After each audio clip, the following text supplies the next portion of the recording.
Okay, you ready? Oh. Okay. Well, welcome back to another Paul's Yard Walk. Today is Earth Day. And so I've got a special guest star with me today, Cathy. Say hi, Cathy. Hi, Cathy. And we're going to go ahead and walk around the yard. We've also let our two cats out. We may see them on our walk. We normally don't let the cats out because we have... Coyotes. Yes, coyotes. We have coyotes. So, other than that, it's April. We've been having some rain, and now today we've got some sun. So hopefully there'll be some things budding out and blooming, and we'll take a look and see what the current state of affairs is. Okay, let's get started. Let's make a quick stop here at the Japanese maple. It is starting to leaf out. The leaves are still very small, but it made it through the winter again and looks quite healthy. And this would be a nice spot of color here in the yard. Okay, what are these purple things again?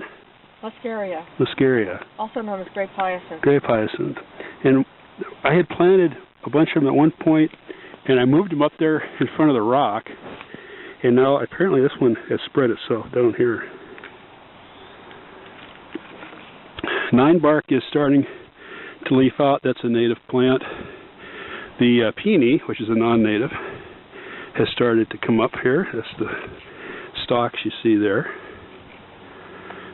Blueberry shrubs look a little worse for the wear. They got some red leaves and all the cold weather we had. No. She's like, oh no, I ignored the catnip. You bring the catnip to me. Adele, you goofus. Here's some here. There you go, right here, Adele. She's like, I don't like it out here. I like it when you bring it to me. That's our black cat Adele. We've had her for a long. How old is she? 13. She's 13, so we've had her for a long time. And I've got some catmint. It's just starting to come up here, which she likes a lot. But only if you crush it with your fingers. Yeah, you have to. She likes it when you pick it for her rather than her pick it herself. She's kind of chewing on some grass right now because she hasn't been outside for a long time. We have an enclosed outdoor deck where our indoor cats can go out during the day, and they can get some fresh air and sniff the air and watch the birds, but we don't let them come out here very often because of the coyotes. But since we're out here anyway, it's probably okay. Strawberry. Where? Oh yes, sure enough. I wonder if that's a wild one or if it's one of the ones. I used to grow strawberries here, but it looks like the ones we used to have. I gave up when the deer kept well, no, it was the deer. The deer really like strawberries. They'll eat the leaves right to the ground. Yeah. This black patch here has got some dahlias and some other stuff. I think bulbs planted in it. They haven't started to sprout yet. This is little Frida, which I covered in an earlier episode. I'll do a flashback here in the video. And she's evergreen, so she's getting ready to attract bees and butterflies or hummingbirds or whatever. And this plant that got burned back or died back because it was shaded has got some new growth, so maybe it'll balance out here in a year or two. So we'll go do a flashback now. So this is where the barberry was, where that crater is. I had to dig that. In fact, here's some of the barberry branches here that I haven't gotten rid of yet. I'm not going to grab it because I'm not wearing my gloves. But so you can see where that barberry had gotten too big. You can see what it did to this ornamental evergreen here. I think it's going to come back again. So I'm going to put something else in here that's a little bit lower growing, so it won't block the light so much, but yet still looks nice. And so I'll be talking about that. Okay, so this is a Escallonia, I think Frangia Escallonia. So I'm gonna call this little girl Frida, I think. So Frida's gonna go in the hole there. She's gonna get probably 3 to 4 foot tall, which if I plant her about maybe a little bit to the left of where the barberry was planted, I think she'll be in good shape there.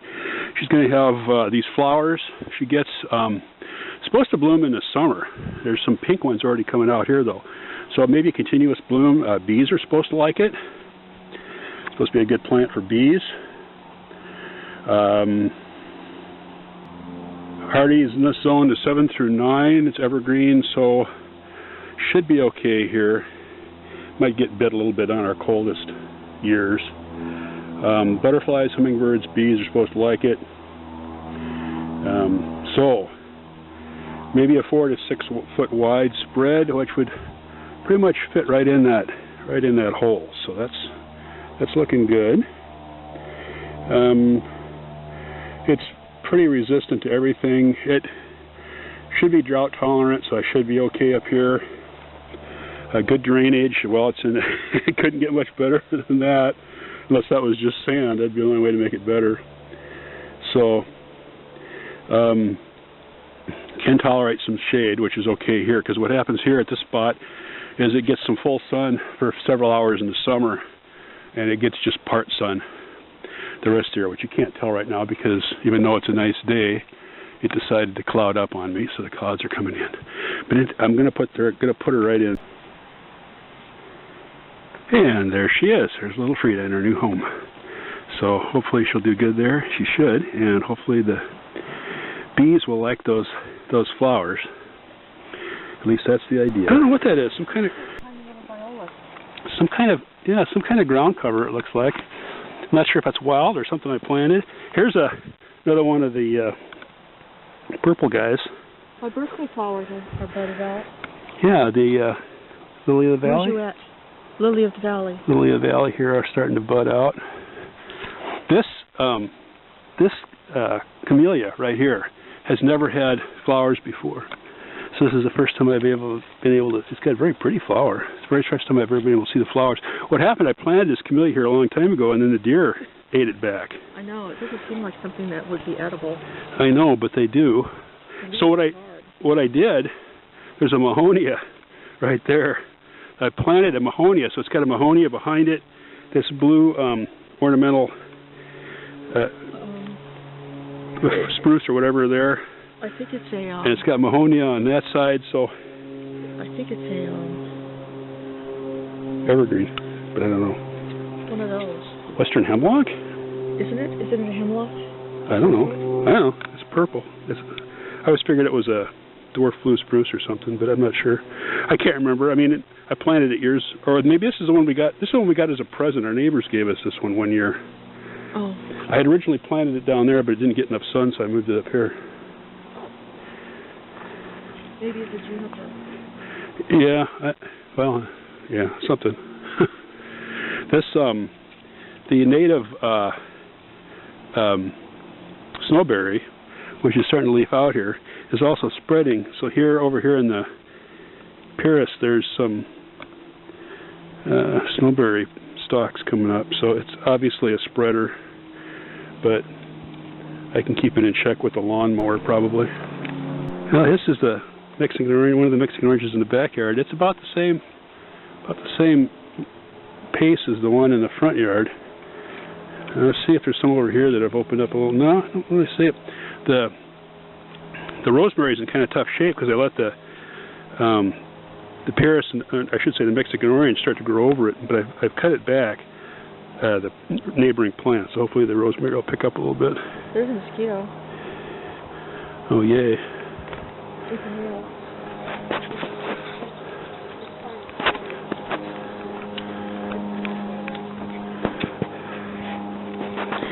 This is one that the deer took a big bite out of last winter, but it's coming back. They pollinate roses. And this guy, which I forget the name of, is starting to get little purple flowers. They're not quite open yet, but they look kind of pretty.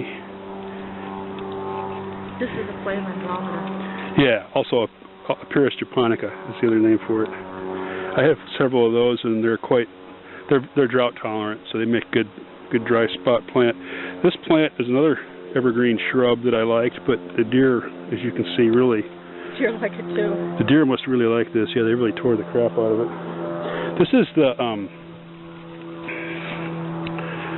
barberry that I dug out of the front yard. Now, Originally I was just going to throw it away or compost it. I wasn't intending to replant it, but I had this spot here where I had a plant that died, and I thought, well, what the heck? So I put it in here, and it does have some leaves, so it is actually alive. But if I had known I was going to plant, well, on the other hand, I probably would have cut it back hard anyway, because to dig this thing out required getting in there, and you really have to hack these. Yeah, I didn't want to be in there with all the thorns, so I probably would have cut it back almost that hard anyway. Here's my potato buckets, and they have not started to sprout yet. And this is a Indian plum, which is brand new, and it's completely leafed out now. I think as long as I keep it wet, it'll be happy here. It likes a riparian habitat, and this is going to be too dry for it. But I don't. You'll water it in the summer. But I'll have to water it in the summer. And what I want to do then is I want to layer it and get more without having to pay for them, and maybe make a row of them back here. That should make the birds happy. Side of the house at different times. Probably nesting far from here. We heard Cathy. We heard a barred owl call one evening, a couple nights ago before dark. At first, we heard it back in that direction, and then later I heard it more over in this direction. And it sounded very close, but I didn't come down here to look for it. So. And a few months ago, I heard it in the middle of the night. Red huckleberry. I heard looking very healthy. Owl. It might not have been the same one. Well, that was when I don't know how. On the internet and listened to calls. Yeah. Read descriptions until Went I to decided it was a barred owl. Yeah, I had to go listen to calls. I don't know how territorial they are, so I don't know if we got a nice sunny day here in the woods. I should think they would be paired off and nesting by now. Have an egg in a nest. Maybe. Here's some nice trilliums, and they're fully. We haven't had an owl for a long time. First or second year we were in this house, and that was a different kind of owl. It was a pygmy owl, right? Yeah, northern pygmy owl. We never saw that one either. Yeah, the chickadees don't like pygmy owls. That one was clearly nesting by our house because we heard it every afternoon at the same time, and every morning the chickadees were mobbing it. More trillium. We don't hear the chickadees mobbing this one, but apparently they don't care about barred owls. According to the book, the barred owls eat more rodents, whereas the pygmy owls will eat insects, and then they also eat. Come on. We can go back that way. They'll eat insects, but they'll also eat probably small birds, which is why the chickadees don't want it hanging around. Well, that summer, during the long days of summer, the chickadees woke us up at 4 in the morning. They were extra noisy. Is that right?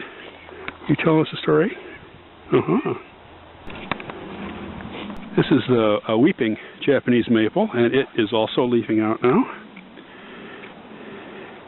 And I took most of it. The leaves in the fall just lie on this thing, and I have to come in here and, kind of scrape them off and throw them in the compost. We had a lot of wind. There's a branch that flew in there. This big camellia over here still has blooms on it, and they're a quite different color. There goes a junco flying around. They're quite a different color.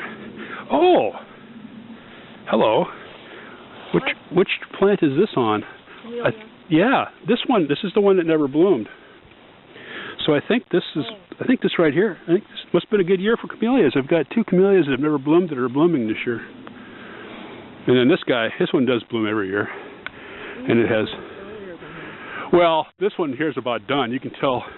Like here, there's a flower that's going to fall off any second. If I look back here, you can see all the dead flowers. Supposedly, I'm supposed to scrape those up and get rid of them because they might harbor, I don't know, something. But shrews, yeah. No, I mean like black spot or something. Oh. But I don't. This one seems pretty healthy. I don't worry about it. I just let the flowers. A lot of times this plant is covered with flowers in February.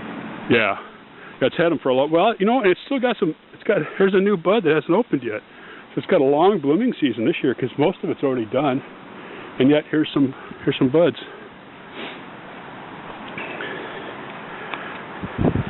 I've got a couple of seed feeders. I haven't had too many birds lately. There must be a lot of insects right now because the birds aren't coming. I added this one here, which the towhees and the squirrel come to. I put a few seeds in there. It kind of distracts them from bugging everybody else. This is an azalea here. It's just starting to bloom. This little azalea. I think this one was here when we moved in. I think this is something to do. And then the yellow chain tree. Is that what this is called? Yeah, this is a golden chain. Golden chain. When the people who sold us this house complained it never bloomed, but we discovered the year that we had tent caterpillars that it does bloom. It's just confused that it gets completely covered with leaves first, and then it blooms, and the golden chains are dripping down underneath the leaves. And that's in about June, because that's when the tent caterpillars were. I was picking tent caterpillars off it when I think I'll end today's show right here. This is a volunteer. It was a weed that started to grow here a bunch of years ago, and I just left it.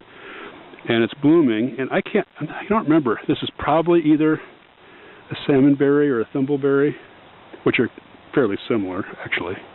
But it's one or the other, I think. I think that's what this is. It's got very pretty little flowers. We'll be able to tell when the berries come out. So anyway, it's a native plant for sure.